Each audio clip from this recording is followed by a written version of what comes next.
Hey, what's going on, people? Welcome to the gun shop. Unfortunately, I have the absolute worst news to tell all of you who are PlayStation gamers. Worse news than the fact that the PlayStation Network, who cares if it goes up or down, whether it's active. I'm not even concerned about that at this point here. Sony has released a statement on their PlayStation blog basically admitting to the fact that all of our personal information, our mailing addresses, where we live, everything about that, and potentially our credit card information has been violated and exposed to these individuals who broke into the network.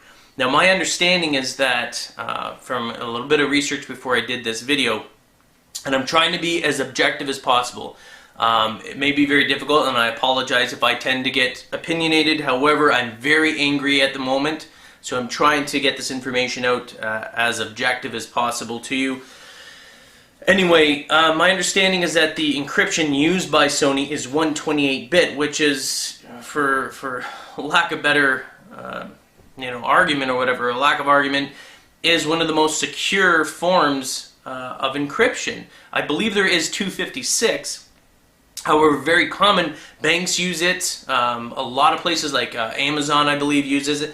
It's supposed to be one of the toughest encryption software out there that you can use. The 128-bit encryption is supposed to be one of the most effective ways to, protect your information.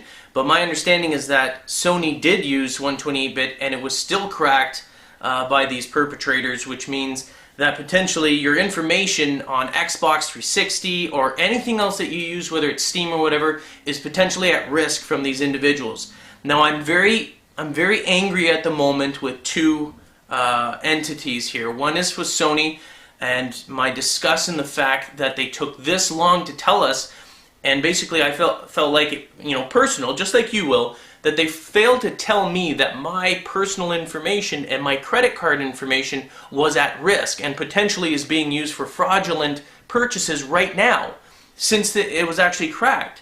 Any one of your credit cards, all of your information, any one of it, it's like a lottery. Granted, not everyone's going to get affected because there's millions of us. But the fact is that the individual, maybe, I don't know how it works, but maybe a copy and paste of all the entire database was placed somewhere, which means they could potentially have all of our addresses, all of our credit card information. They recommend that you call your credit card and report fraudulent, or basically, I don't know, like put a stop on your credit card. This is unacceptable from the company, and I understand now, well, not now, I understand at this point here, and you are well, not that you weren't, don't listen to me, but I see that you are well more than justified to be angry with the lack of communication from Sony. I said before, oh well, whatever, if there's nothing new to, they're fixing it or whatever, and blah blah blah. But at this point here, when they knew that our personal information and financial, potential financial information on credit cards was actually exposed, and not telling us till days later when our, credit cards could have been used for fraudulent activity. You can buy almost anything for thousands of dollars, and they only tell us now. Absolutely irresponsible of a corporation to do that. If you're not upset with them, that's fine. Just remember, this is my personal opinion, but I feel violated. I feel like they are incredibly irresponsible, and they did not tell us ahead of time that, you could have at least said, someone broke in, they potentially, because based on what I was reading on there is that they knew almost from the get-go that how these people got in, that they potentially had access to this information. So why did you not tell us that they potentially had access to your financial information? Yes, I know it's bad public relations, and oh, look at the bad PR we're getting. Well, it's going to be even worse now for failing to tell us over a period of 6 days, 6+ days or whatever. And now, I have to worry about my credit card getting racked up by someone, some thief. It's absolutely irresponsible. So yes, I am incredibly upset with Sony right now, and if any of you are, I do not blame you. You are well within your rights, and I can almost guarantee you that there is going to be probably a class action lawsuit against Sony for this. I'm not supporting it. I'm not saying that you should do it. I'm just saying I wouldn't be surprised if one starts from this, because this is absolutely, it's so irresponsible of Sony. I'm terribly disappointed in how they've handled this. You know, at first I thought it was just information, but the fact that they knew, and it was important information that they knew was exposed here, they should have conveyed information to us. You know, not just saying, oh, well, we're fixing it. And I'm like, oh, okay. Oh, by the way, 6 days later, they've got your credit card information or possibly racking up a bill. Oh, great. Thanks for telling me now. The other group that you should be equally angry with, and I know some of you come down hard on me, but these are the reasons why I do not support it and why I've never supported the jailbreak or custom firmware.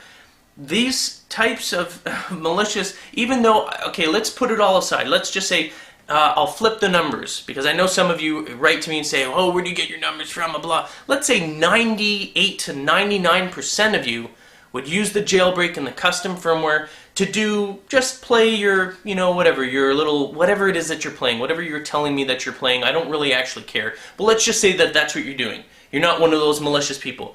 But I don't really care if 98 to 99% of you are doing it because you want to run your little foo-foo software. What I'm concerned about is the pieces of crap, that 1% dude, the piece of crap that actually is maliciously exploiting this jailbreak and using and implementing custom firmware as a result to do this sort of malicious activity. Yes, Sony failed to protect us, but it wouldn't have to protect us if someone didn't jailbreak it in the first place. If someone didn't say, hey, it's fun to put custom firmware on here, and then you're always going to have, in society, statistically, there will always be those pieces of crap as a society. And this is exactly the reasons why I never supported custom firmware. If you want to do stuff like that, if you really needed to run your own firmware, put it on your laptop or your PC. It's a computer. A PS3 is first and foremost a gaming console. What do you need to run all those other friggin' software on there for? And you know what? Don't even answer that question, because quite frankly, I don't give a crap. I don't care what you're running it on. Stop sending me messages because I don't read them. If you're trying to explain yourself, I don't care. The 1% has ruined it for all of you. I don't even care what your explanations are or what you're running. This is the exact reason why I do not like it and have never supported it. It's the exact reason. And now it all comes to light. So I don't want to hear it. I absolutely don't want to hear it from anyone. If you don't like it, that's fine. As I've said before, and I've say it again, you don't like what I have to say, then unsubscribe. No one's forcing you to watch my videos. I'm not going to change my attitude and my opinion on that. That's the way it is. Welcome to the gun shop. Peace.